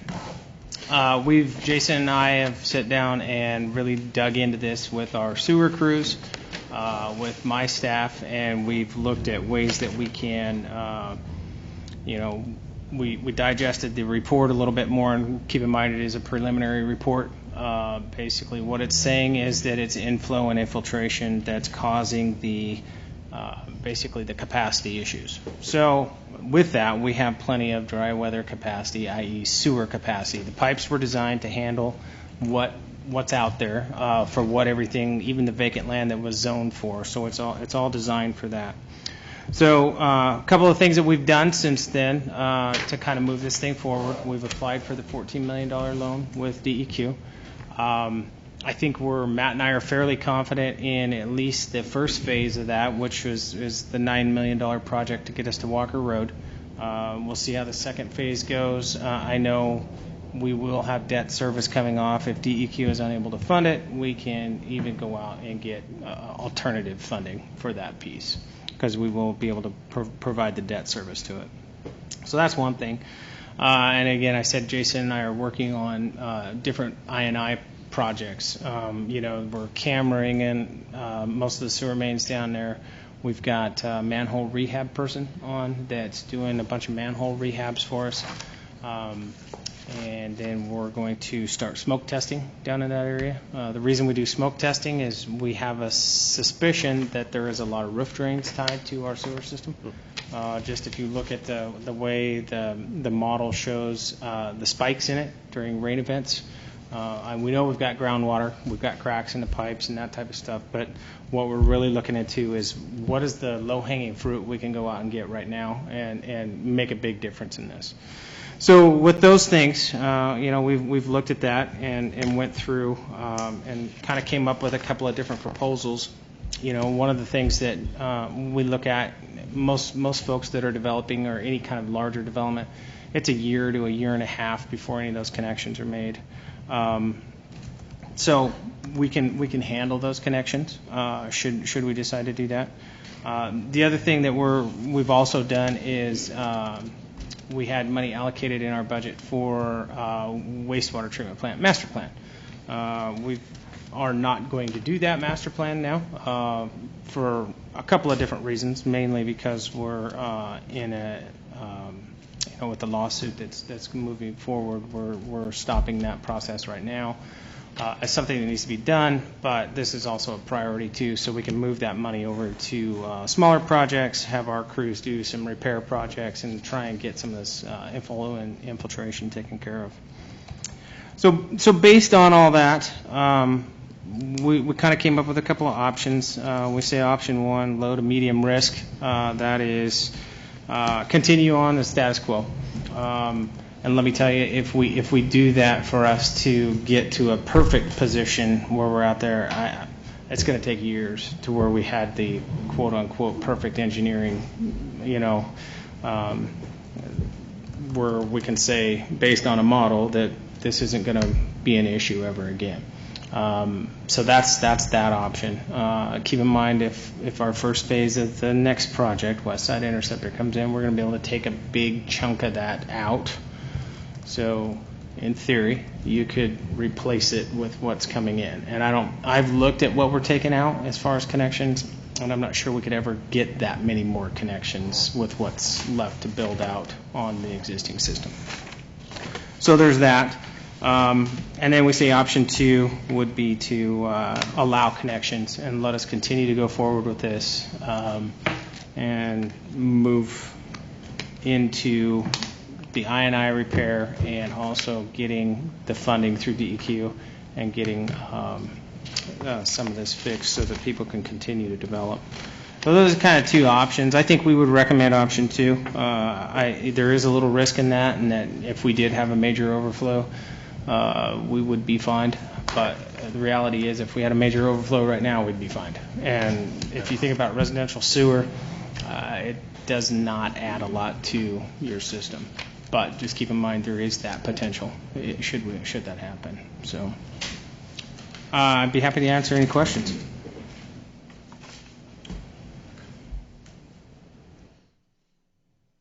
What do the fines look like for that? Depends on the effluent that goes out. Yeah, I mean, it depends on what it impacts. And again, this is overflow from the treatment plant into the South St. Anne? No, this would be overflow into your streets. Basically an overflow off one of your manholes or something. So you could have that, but you could potentially have that now, and additional connections aren't probably going to make that much difference. Are there certain neighborhoods that are at a higher propensity to experience that? Yes, so the low end on the West Side Interceptor is the Heather Estate subdivision, which happens to be, I know somebody that lives down there. Yeah. So that's the potential down there. Yes. So you could have that. I think if that phase, the second phase of the West Side Interceptor goes, all the Heather Estates and Joy across the road there on South Main would be taken out and put into the new system. Correct. So that would take that out of there too. We just we're not as confident in the second phase of this happening right away. It's going to depend a lot on funding and how much it costs. But basically, you don't believe that allowing new connections is really going to make a difference as to whether that happens at Jason's house or not? No, I don't. I don't. Okay. Now, he's going to be really mad at me if it does happen at his house. But I'm just going to start flushing every other time at this point, because I mean, regardless of what neighborhood it's in, the thought of raw sewage coming out of any manhole in the city is shocking at best and unacceptable. And I believe you told us that in high runoff conditions, we have experienced that previously. We did in 2008 was the last one that we had, last known one. We've been actively pursuing, I&I, and now we're really engaged in it down there. We're going to have to. That's the only thing that's going to fix that, and that's where I go back to the sewer connections that we're talking about making over the next 5 years in these areas that we're talking about making them are going to be a pittance of what the capacity is. So I'm just giving you that as an option, as a tool, if you want to use that. And again, this is still a case-by-case evaluation of what development is coming, right? Or is this a blanket? I mean, we're going to allow everything? the pipes were sized that way. So if you look at all of the areas that are left to development, it's residential mixed density. So other than like the Cheetah Lake Mill site, that could be industrial, but they've already got a connection per se. So we would allow them to connect anyway. And there's an updated map on the back too that kind of gives an idea. And the red area is still, the only reason that that's still red is because that's really the only option they have is the new West Side Interceptor to get around there. I guess I don't see a lot of potential for a lot of new connections. No, I mean, like I said, you could have a single-family residential house, what's that, 6 months. You could have an apartment complex a year and a half before that. So we're looking, we've already got some ideas on where some of this is at. By that time, we're in full swing of getting down there. So there's It's a time thing. It's a time thing. You got about a 1 to 2 year window where you're going, we're going to make it, we're going to make it. And we will. We haven't had any. And I think after the more we read the report, that's kind of where I'm at with it. And hopefully we don't have an overflow next week. So. Yeah. Hopefully we don't. Sorry. I'll give you some wine. On a Vector truck on standby. Our neighborhood. What's council's feeling on the options? I concur with Ron. I think option 2 is. Yeah, I mean, Our choice. there's risk to it, but the other risk is if we wait for a real world engineering report to say that this is great, we can start connection again. I can't tell you when that's going to be. I mean, based on what we see, I can tell you what sewer connections do. Now, if we had a big bottling company come in, I think we probably have to revisit this and say, yeah, no, we can't do that. Yeah. But residential sewer is pretty minor. Sounds good. So, option Ron, 2? Yeah, I think so. depending on the financing of the West Side Okay. Interceptor and the construction thereof, how much time before that is somewhat relieved of the risk? Well, so I think it's going to take a lot of time. We're going to have to get the I&I. For one thing, when you put a camera in the sewer in the summer, you don't ever find where it's at because you don't have the runoff. So it's really hard to tell. So we're going to go back and smoke test this stuff and see if we can figure out which roof drains it's coming out of, where in the ground it's coming out of. And then we do know some places where we have some connections that we're going to disconnect. And then by the time we divert what we're going to divert from the old system to the new system, I think we should be in good shape by then. I mean, unless we have just a deluge, which we could have. But again, if it's anything over a 5-year event, then we're not bound by that. It's anything under a 5-year event, 5-year event and under. Thank you. I'm 2. Okay. Karen, 2. Yes, 2. Robert? 2. Okay. Looks like 2. Just don't want to see number 2. That's ironic. Do you want to make a motion on the policy change basically at this point to a motion item or? It probably should be. I would move that we follow option 2 as recommended by city staff. Second? Okay, it's been moved and seconded to approve option number 2, give city staff going forward. All those in favor say aye. Aye. Those opposed? Motion passes. Thank you, Ron. Okay. Next up, Kelly Hart. Have City Council order for planning file 190535. Good evening again. I think it's on. So at the August 14th City Council meeting, an appeal of an application was presented to council. However, prior to the initiation of that hearing, the applicant had requested it to be remanded back to the Planning Commission for review of a revised site plan. The council unanimously voted for it to be remanded back to the Planning Commission for review. And before you tonight is the order of said remand. And so the Planning Commission hearing for this item is actually scheduled for next week. With that, the recommended action tonight is to approve the order, and I'd be happy to answer any questions you might have. Questions? Seeing none, I'll take a motion. I move that we agree with this remand. Second. It's been moved and seconded to approve the remand for planning file 1905-35. All those in favor say aye. Aye. Those opposed? Motion passes, and we are going to take a 5-minute recess. There it is. Yeah. The authority. I was trying to be nice and... Okay. I have a light gavel. Bang like me. Okay, as we reconvene at this point, we'll temporarily adjourn as the Lebanon City Council and convene as the Northwest Lebanon Urban Renewal Agency. And first up, we have approving an agreement between Intech International LLC and the City of Lebanon to fund the water booster pump.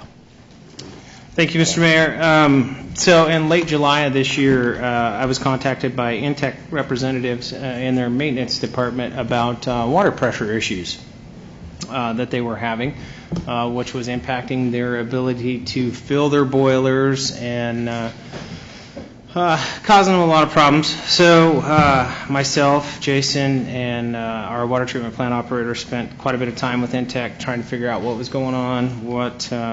We did went out and looked at their system, looked at their pressure gauges, and lo and behold, they were seeing low water pressures.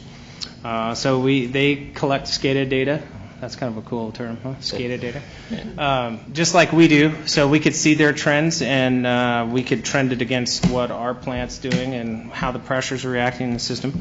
We also put some pressure gauges up on Reeves Parkway on our main line up there just to kind of get an idea, get a feel for what's going on, how's this working. So what we finally came to the conclusion of is the existing plant, the old plant, 2nd Street plant, it rarely turned off. So you always had your pumps going all the time. So you were back pressuring the system while you were still running off the reservoirs, but you were still back pressuring the system. Yeah. Where the new plant isn't designed to do that. It's designed to fill them and drain them down, and that way you're getting good turnover. You're not worried about water quality, so on and so on. So in the trends, you can kind of see in my numbers there, when we run off a reservoir, it basically drops our system pressure down to 55 to 50 psi, which is great. I mean, we still have good pressures. But what it does after it goes through a double check meter on their side is it drops down to about 30 psi. And that wasn't enough to overcome the head of the to get the pressure into the boiler. It's not a volume issue. It was basically pressure. So we felt like there's several options we could take here. They are one of our biggest employers. They based their system off of our old system, so it wasn't anything that they had failed in engineering to do.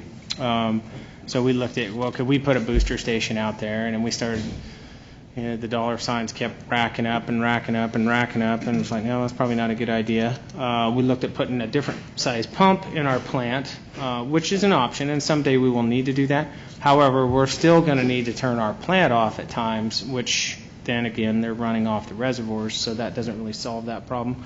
So we landed on a booster pump in their system that would actually be theirs to maintain, take care of. It'd be independent of the city system. That way they've got water. If we drop down to 30 psi in our system, they can still pull water, run it through the booster pump, and still feed their boilers. And that was the option we came up with. We've got a not-to-exceed price of $50,000 in there. I think based on the numbers I'm seeing, it's about $46,000. That's what it'll be on there. So we weren't sure at this time. So anyway, we're recommending that we move forward with that, and go ahead and pay for it out of the Northwest Urban Renewal District since they're in that district, and move ahead. I can answer any questions anybody has. That makes total sense to me. I mean, it's to no fault of their own. No. You know, and they are a big partnership with our community. Sure. Ron, what kind of timeline? I believe they're putting it in. We worked with they were excited that we came out and just kind of said, hey, you know, we'll make a recommendation to take care of this since it's kind of on our end that this happened to you. So absolutely, yeah. I agree. Very yeah. good community partner / employer. So yeah. How much is in the? How much? One more time. There we go. How much is in the Northwest Urban Renewal District Fund, or the account? Oh, there's $1.4 million. Thank you. Something like that. Yeah. Matt will be up next to tell you kind of how that we're going to do that. But yeah. It's a pittance. Just making sure. Good. Okay. Any other questions? All right. Seeing none, we'll have the city attorney read the resolution 2019-25. A resolution to approve an agreement between Entech International LLC and the City of Lebanon to fund water booster pump. Move for approval. Second. It's been moved and seconded to approve resolution 2019-25. All those in favor say aye. Aye. Those opposed? Resolution passes. Next up, we have Matt Apkin, and we're still under the Urban Renewal District Agency, and he's going to talk about the transfer of funds. Hey, there's the balance. Yes, agency officials, since we're in the Urban Renewal Agency, because you just approved to do that agreement with Intech, we need to move some money in the Urban Renewal Fund to get it to a spendable category. So the resolution is moving $50,000 from our operating contingency, which will end up with $1.4 million left in it, and increasing our contract services by $50,000 to cover the costs of this agreement. Are there any questions? Let's do it. No questions? Have the city attorney read the resolution. Resolution number 2019-26, a resolution authorizing a contingency. All those in favor say aye. Aye. Those opposed? The resolution is passed. Thank you, Matt. And we will adjourn as the Northwest Urban Renewal Agency and reconvene as the Lebanon City Council. Number 6, budget appropriation transfers, City of Lebanon, Matt Apkin. Mayor and council members, as you know, as we go through the budget, there's oftentimes that things come up that weren't foreseen when we did the budget. We've had a couple of those occur. One, we've been notified that we'll receive $100,000 from the Strawberry Festival Board, and we also decided to enter into a lease/purchase option of some property next to Cheetah Lake for $45,000. So part of this resolution will allow us to accept that money and then also appropriate it so we can spend it. The other part of that, of this resolution, is we received a specific purpose pass-through grant for the South Santiam watershed of $29,667 that we need to accept and then also appropriate so we can pass it on to them. And we're able to do both of those through a resolution. So I would recommend we... Do we know what that pass-through is for? The grant. It was for 2017. It was for watershed work that they did. They got money from Oregon Infrastructure Authority, okay. Business Oregon. I don't know exactly what they did, but that's just I was just curious. Yeah. Okay. Any other questions? All right. Seeing none, I'll have the city attorney read the resolution. Resolution number 2019-27, a resolution authorizing an increase in budget appropriations to the City of Lebanon's 2019-20 budget. Move for resolution. Second it. Then moved and seconded to approve resolution 2019-27. All those in favor say aye. Aye. Those opposed? Resolution passes. Number 7, change in dispensary operating hours. Kelly Hart, Community Development Director. Good evening. Wow, this is short. Sorry. So at the August 14th City Council meeting, during the public comment period, local marijuana retail businesses requested the City Council to consider expanding their hours of operations as authorized under our current code and to be consistent with the OLCC regulations. City Council requested staff to come back with some research about the surrounding neighborhoods and cities, what they do, as well as what the OLCC regulations are, and to comment on whether or not there was any concerns with the expanded hours.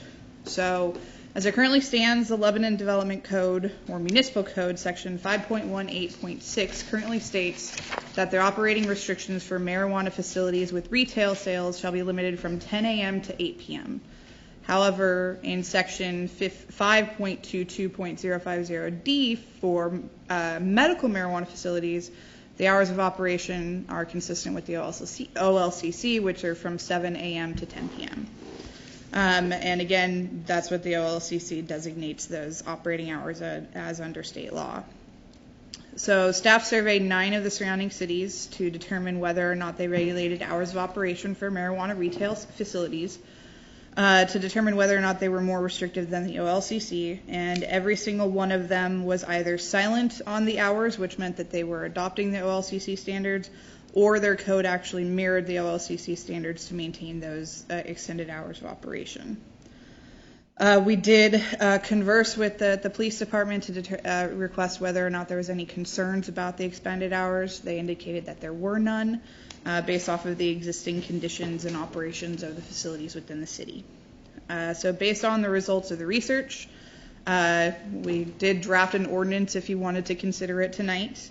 The ordinance would amend the hours of operation to be consistent with the surrounding cities as well as the OLCC standards to set the hours of operation for the retail sales for 7 a.m. to 10 p.m.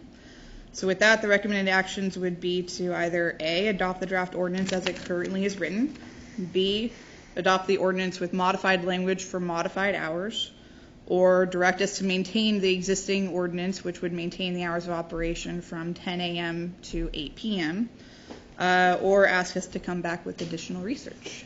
So that concludes my report. I'd be happy to answer any questions you might have. Thank you. Chief, I have one question. Sure. We've talked about this a little bit before, but I'm just curious at this point, has there been any issues at any of the dispensaries at all? No, and you know, one of the things that, if there are issues, I've went and talked to a few business owners. I don't think I've had the pleasure of, no. But you know, it's one of those things. They're trying to run a business. If there are issues, I feel that I could go in and talk to them about any issues that we are having, and they'd be open to listening to what I have to say and try to work towards the ultimate goal of running a successful business. So, but as far as any issues, I haven't had any. Okay. At this point. Discussion? I don't see a negative. I mean, it's 2 more hours. It's not till 2 in the morning. It's till 10. You know, some people, excuse me, if they get off at work and they're out of the area, you know, now they can go home, they eat, take their time, and then if they want to go do, you know, it just, I just don't see a downside to it. No, makes sense to me. Either.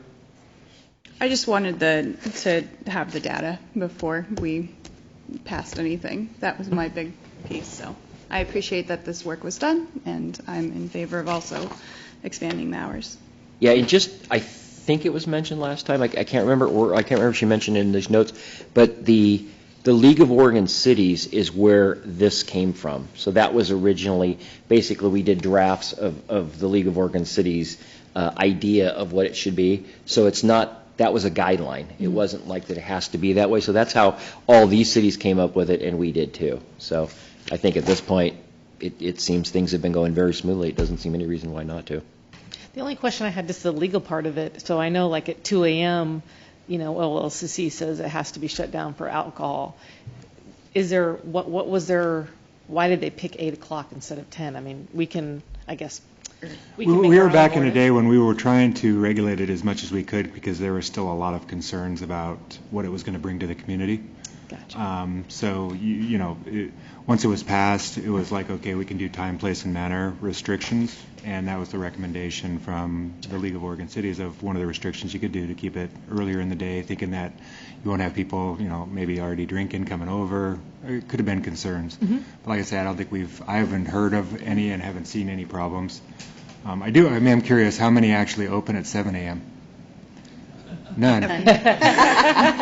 Maybe we could force them to open at 7 a.m. and see what they think. No, and honestly, back when we were these discussions were happening at council, it was a much different council, and it was a council, I think, as a whole body that was trying to prevent that from coming to Lebanon, and that ship had sailed, and the council failed to recognize that there was really no choice at that point. And like you say, I think it was so new too. The whole concept was just Right. new, and it's one of these situations where extending the hours till 10. If there's severe issues that start to arise, believe me, I'll be the first one to step up and say, after trying to work with the business owners themselves, of what those issues are. But we do have the downtown AEIO whatever, right, where we can exclude people, and I think that's where some of the problems come for, is the individuals possibly visiting downtown bars and whatnot. But we can exclude those folks, the problem folks, out of that area. So, but if it comes to a point where there's more of an issue, then I'll be the first one to bring that back. Same hours as Taco Bell. No. Any other discussion? At this point, we'll have the city attorney read the ordinance bill. Ordinance Bill Number 2019-9, Ordinance Number 2932, a bill for an ordinance amending Section 5.18.60 of the Lebanon Municipal Code concerning hours of operation for retail marijuana businesses. Move for approval. Second?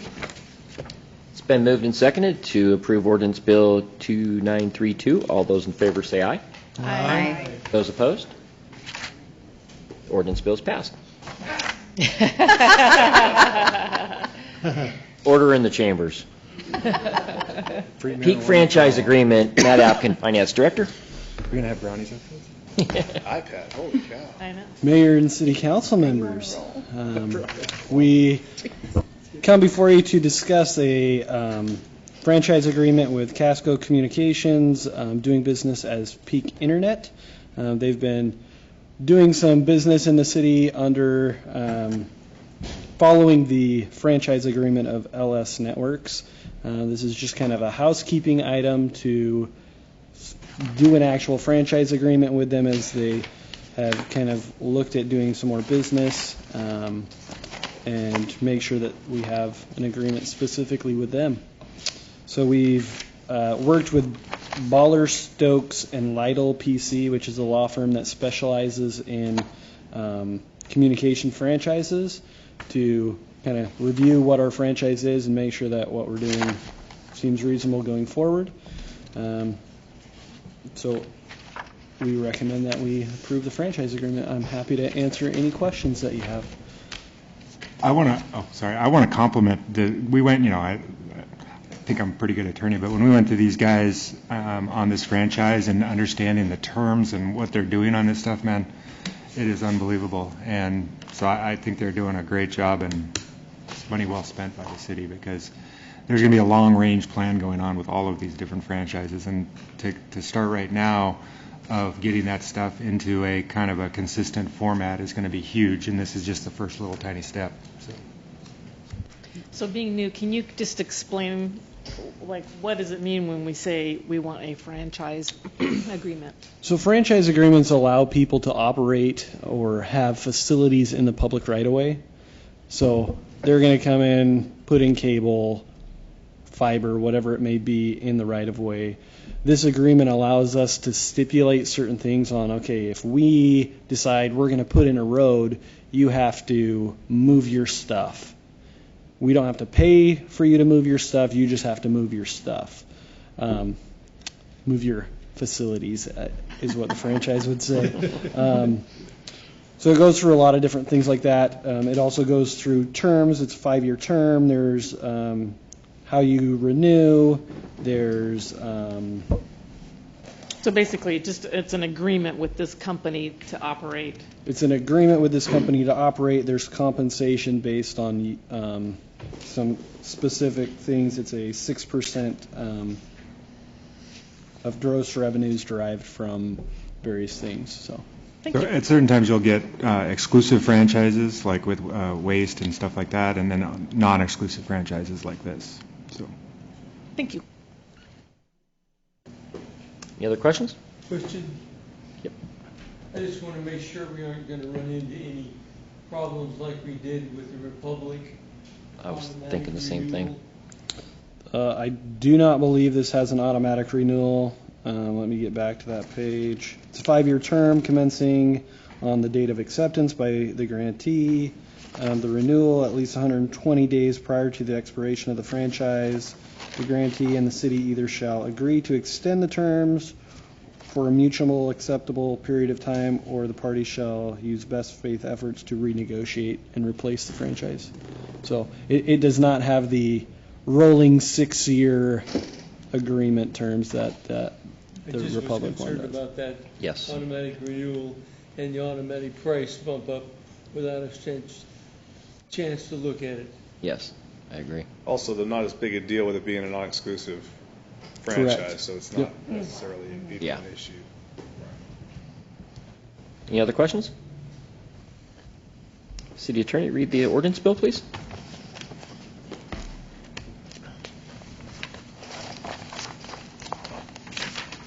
Ordinance number 2019-11, ordinance number 2934, a bill for an ordinance establishing a non-exclusive franchise for Casco Communications, Inc., doing business as Peak Internet. Move for approval. Second. It's been moved and seconded to approve ordinance number 2934. All those in favor say aye. Aye. Those opposed? The ordinance bill passes. Thank you, Matt. Thanks.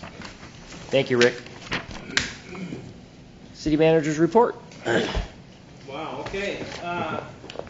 The report's pretty long. I was going to go through it line by line. No, I'm not. I've actually got a few things that weren't in the report that probably should bring up to council.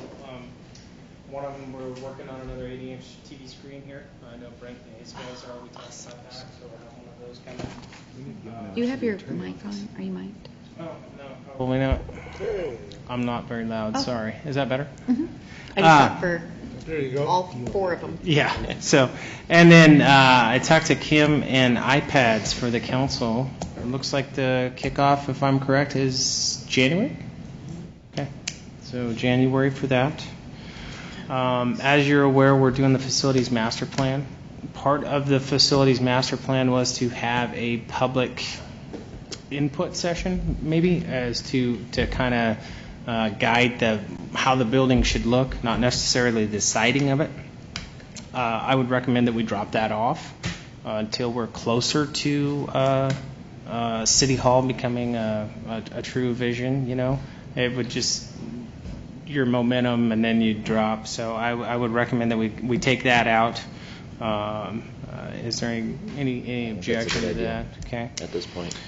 And then, of course, with the City Hall being sited there, and a couple other things with SDC use, turns out we can't use SDCs like we thought on our parks. So Century Park, we're going to have to use money out of the general fund. So along with that, we'll probably eliminate the Academy Square landscaping project, which was sidewalks and lighting and that type of stuff, which kind of falls in line with siding your city hall there. You don't want to put in $250,000 worth of infrastructure and have to take it out, even if it's 10 years. I mean, you don't want to do that. So that's one of the things that will probably be taken off the table, and we'll move that over to Century Park. I don't know that it's going to take all that. Jason and I need to sit down, and Matt, and talk about that. Interviews for HR director tomorrow.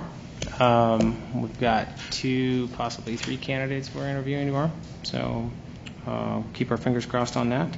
And of course, Cassie touched on the downtown project today. They kicked it off. Jason said he had, I don't know whether to believe him. He said, I've had a bazillion complaints, but I don't know. I think he's had some, I'm People sure. are pretty touchy about trees. Yes, they are. Yeah. Yes. So, and with that, I can answer anything else. In regards to the trees, what's Jason's plan for replacement time? Time-wise, I think we've got to get those out, and then he's going to have to go in and vector each of those tree wells out so that we don't just completely tear buildings out when we do it, and we'll have to cut them. So, November? yeah, it's going to be a ways out yet. Yeah. So. This year. Oh yeah, yeah, that's the plan. Yeah, the arborist had like a certain time that they wanted to. Yeah, get them in just right. Yep. Will the lighting be ready for the holidays? That's a good question. I'll find out. I think Lee's working hard on that. I know she's been working. Was she working with you on that? No, or just, but I talked to her about it. Yeah, she's been on that, and her and I have sat and talked about a lot of different projects that she's got going on. I just have to wrap it in my head which ones it was and wasn't. So, yeah, we're working through that though. Okay. Thank you. Good. Okay, thank you, Ron. Yep. Next up, items from council. I have one thing. Actually, Robert touched on it, and it was before, when I saw this franchise agreement, we were looking at this. We were going to, I thought, relook at the Republic franchise agreement and redo that. So I would like to recue that to make sure that comes back to a council meeting, that we can review that and figure out what we can do so that we're not handcuffed next time. Okay. I thought there was something that I thought we couldn't do anything about it, but I'll look at the minutes from the last I time we can't talked remember. I about could have it, sworn yeah. that we were going to have something come back. I don't talk? remember that. I remember that when we were running, when we were sitting in the audience. we were under I the thought impression we could, but then Yeah, she legally we can't. could not. Right. That's my takeaway from That's that. what I heard. Understood it. It was a 5-year, we were locked into that time frame. Can we just double check on that? Yep. Yeah, and the Okay. rate was an automatic. Okay, I just was not looking forward to the next, because I just saw I thought there was another rate increase coming up. I believe there's not going to be a rate increase in 2020. It's, what was There it, is. 64 cents? Yeah, It's and inside I'm the letter, not raising pleased with side that. rates. They've gotten a lot. Anyways, any other council comments? Along the garbage thing, we were going to see about, there was some sort of notice that we can put on a water bill about the new ordinance about the garbage. You were somebody was going to look into that. Remember you had suggested maybe we can put that on the water bill, That's a educate. good idea. I wondered if that ever happened or is being thought about. And honestly, I don't think it's been on social media at all either. Huh? I don't think I've seen it from the city that was enacted. So it would be probably nice to get that out and make a little promotion on that. The trash, Digging through the. no, Oh, digging in your it trash, was yeah. on the page. Was it on social Yes, media? it was Okay. on social Okay. media. Cool Okay. picture of somebody in a Yep, trash can. I remember that. That's We, right. we can do a utility bill. I mean, we've done lots of different stuff like that with utility bills. That's pretty easy to get it out there that way. I just thought it would be good. I mean, I liked your idea, Good idea. of just educating people. Sure. Maybe. This is our time, Matt. You had your time with your giant iPhone 11. So we can put it on a utility bill. You guys all live here. Have you seen any other notice on your utility bill? I don't open my utility bill. It just pays So all. we can I'd do look at it. it so I can. I just prepare don't the know shock. how much effect it will have. Yeah. If you want it to have real effect, I would think more of some type of either quarter-page flyer or something to that effect would draw more attention than it going with kind of the rest of our announcements, which ends up being Maybe if we reach That's a out good to point. Republic Services, they know we're super happy. Maybe they'll send it out to all their people. Well, we have started a solid waste portion to our website. We're required to by DEQ, so we could get some more information about the ordinance on that page, and maybe make that page a little more prominent. That's A possible. postcard or something might not be a bad idea, though, like to the water customers. And I hate to agree with Trey, but they, I think they have some sort of obligation, maybe not an obligation, but they would be open surely to putting it out on their billing. That's Did not they? a bad idea. I think they would. And that affects absolutely all of their customers Yeah. in the zip code. Okay. Thank you, Rebecca. Sorry, I Other comments? didn't want to do Council? it. I too. One, it's been a while and I was just thinking about maybe like an update on our homeless liaison situation with Dave Albanese and what is happening. If that's something that the council would maybe be interested in getting, just kind of a progress update of how that's going. And then two, I just wanted to mention Monday night from 6 to 8, the fire district is hosting a public meet and greet for the fire chief candidates. There will be 5 candidates that will be available to meet and greet. And so if you want to come down, you can stagger out your times or whatever, but I don't even think that falls under a public meeting if you're there just schmoozing. So anyway, come down and meet your new candidates. I see Kincaid's on there. Not anymore. Okay. Anything else? So you want Dave to come and do a presentation, or? Well, no, he's kind of our homeless advocate, right, for the city, more or less, and I know he is involved with the other agencies. I'm curious as to where we are with that homeless coalition and what their progress is.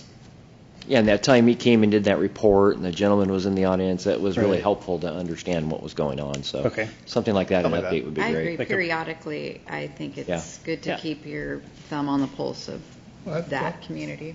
I thought David handed that off to. There was some discussion. We were working with, I can't remember. Her name. Yeah, I'm sorry, I apologize. That's what he told us the last time he was here. Yeah, the goal was to hand it to an organization that, us be the police department in a sense, being the background of it, that has not come to fruition. So we're trying to explore other avenues and other ways to make that coalition better.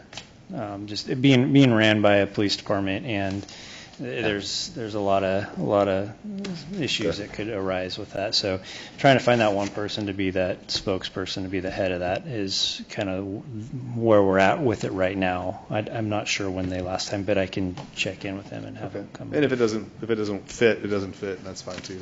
Okay. And then also thanks to Kelly for getting the economic catalyst stuff in the manager's report this month. I appreciate that. Yeah, that was beneficial. And honestly, a big thanks to all staff, including Ron, and everybody for just stepping up right now. I appreciate it. Great job. Yep. Okay.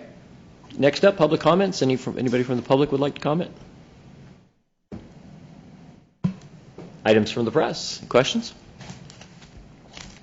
Next scheduled meetings, October 9th, 2019, regular session. November 13th, 2019, regular session.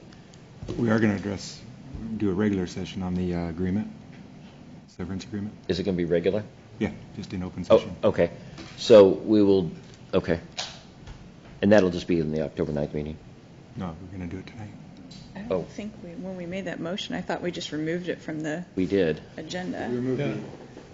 I apologize. The intent was to remove the executive session, but still we had noted in there that we could come out of executive session. And the proposal that I had was there's really no reason to discuss any of that in executive session. It was more of a placeholder, but that we still need to approve the severance agreement and full release to be offered to Mr. Marks. Okay. I apologize. It was kind of a last-minute thing. That's okay. Questions for Trey? Discussion? If I could give a bit of a staff report if you'd like. Sure, go ahead. So we started the severance agreement obviously right after the resignation. It does go through a number of steps. Again, CIS has been consulted at every step.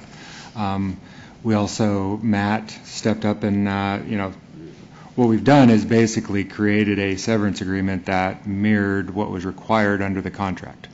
And that entailed getting the numbers, figuring out how much needed to be paid based on the 6 months. Mr. Marks has indicated that he is going to choose the 6 equal payments as opposed to a lump sum. The numbers are contained in there.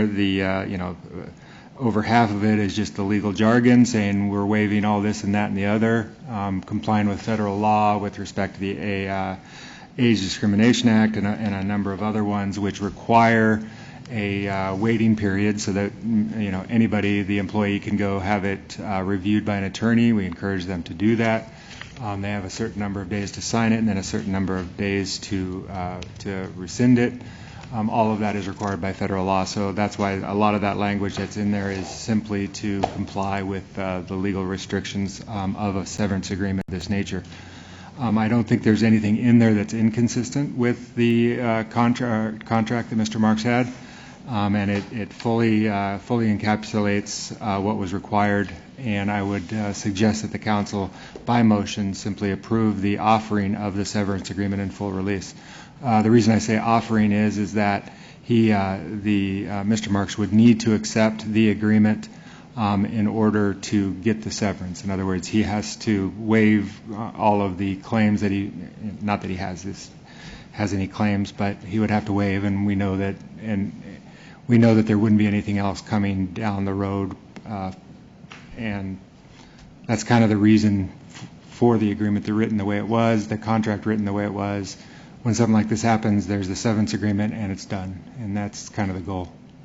And this agreement meets the barest minimum, or I don't want to say the barest minimum, but meets the minimum requirements of his contract and basically nothing more. Yes. Okay. Correct. I mean, it was very specific on what we had to do. I mean, we had to interpret a little bit some of the healthcare stuff because that's changed since the contract was entered into, but I don't think it's going to be a problem. Has Gary had a chance to review this? I sent it to him today. He was on the road. It's not really a negotiation per se. Now, if he came back and said, this is just an error or something like that, I think we could get away with change something that doesn't substantively change the agreement. But it's not a per se negotiation. We offer you this, and he's going to come back. I want this, and we're offering a fair and reasonable. It's a matter of information. Right. My only question was I just wanted to make sure that in item 3 that specifically the mayor and city council don't need to be named specifically in that we're considered representatives, that there's no misinterpretation of that or no. Okay. I can strongly assure you that you would be considered in that release clause, especially since CIS would be defending it and they've reviewed it as well. Okay. Then I'm okay with it. Any other questions? Entertain a motion? Move for the agreement. Second. It's been moved and seconded to approve the severance agreement. All those in favor say aye. Aye. Those opposed? Motion passes. Thank you, Trey. And with that, we will recess. Recess? I'm sorry, adjourn. Thank you.